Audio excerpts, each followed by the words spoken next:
Okay, let's quickly practice rounding to the nearest 1,000. That's the last little thing you guys are going to do here. So I'm going to round to the nearest 1,000. So I'm going to underline my thousands place value, and I'm going to put an arrow to my hundreds place value.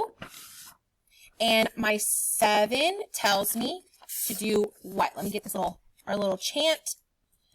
7 is 5 or more, so we're going to up the score, meaning your 4,000 is going to round to 5,000, and everything else becomes a 0. Let's look at our 3,219. I'm going to underline my 3,000. Put an arrow to my hundreds, which is a 2, so 200. 2 is 4 or less, let it rest. So nothing's going to happen to my 3. My 3 gets to stay the same. Everything else becomes a 0. 8,451. I'm going to underline my 8 in my thousands place, put an arrow to my hundreds place, and that's a 4.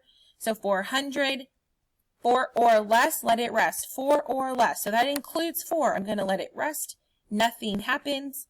My 8 stays the same, and everything else becomes a 0.